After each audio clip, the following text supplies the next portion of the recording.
What's the cleanest way to produce electricity? After dams and wind farms, most people would probably answer solar panels, and they wouldn't be wrong. With almost no negative effects to the environment, solar panels are at the top of the list of clean energy sources currently available to mankind. Well, what if we told you that the largest solar panel farm on Earth isn't on land, but on water? You'd be surprised, right? Solar panels and water are surprisingly a match made in heaven, and today we're going to take a look at the biggest floating solar farm in the world. Advantages of floating solar farms. Floating on the Duriang Kang Reservoir in the south of Batam Island and spanning nearly 4,000 acres, that's 1,600 hectares, is the Sunseap Solar Farm. The Sunseap Solar Farm is the biggest solar farm in the world and an exciting feat of engineering. You see, while solar farms are a great way to produce clean and renewable electricity, they also take a lot of space. In countries where the population is rapidly growing, like Singapore and China, building solar farms lessens the land available for other productive purposes like farming, housing, or industry. This, coupled with the fact that these areas also have some of the highest per capita carbon dioxide emissions in the world, means that you can't really build traditional gas or fuel power plants there. The solution to the electricity problem is solar, but where to place them? Easy. Throw them on a lake.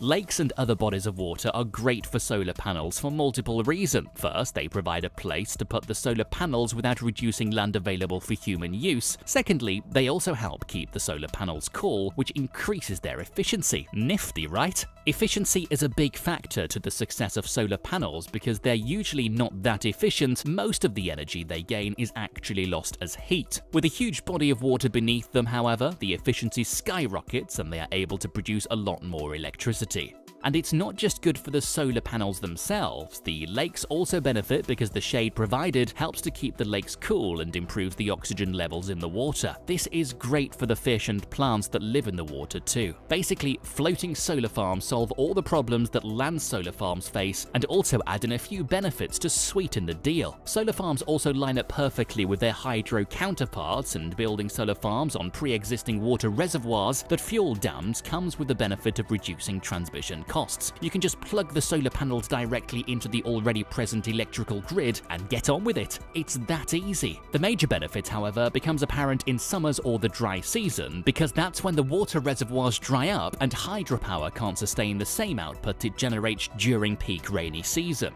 Having a solar plant component to a pre-existing dam comes in handy here because they produce the most power during the summers. Combined hydro and solar power are the future and the way to go. According to Frank Fuan, co-founder and chief executive of Sunseap, floating solar systems will go a long way to address the land constraints that urbanized parts of Southeast Asia face in tapping renewable energy. The Sunseap Floating Power Plant.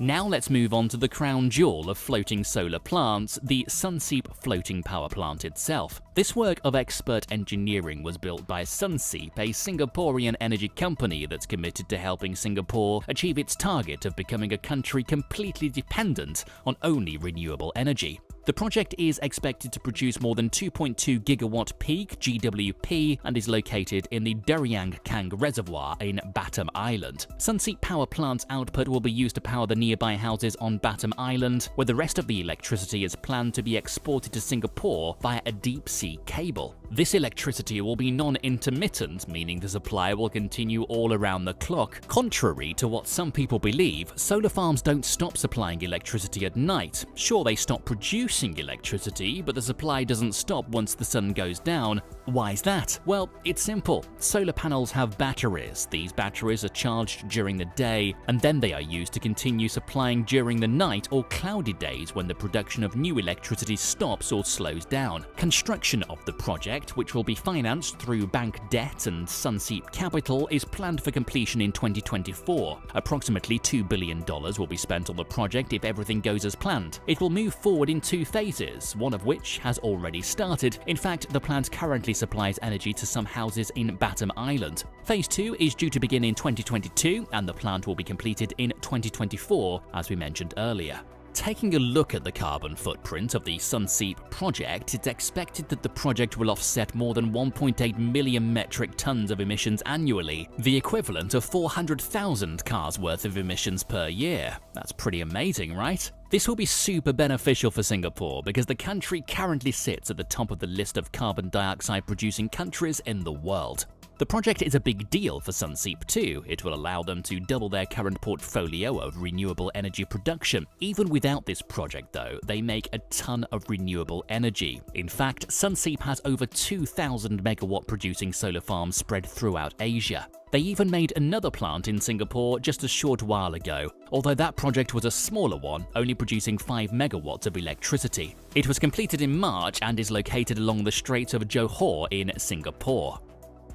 We hope you liked this video. Do you think solar farms on water are the energy solution of the future? Tell us in the comments below, and if you want to see more amazing videos, just click on the notification bell and subscribe to Tech Division.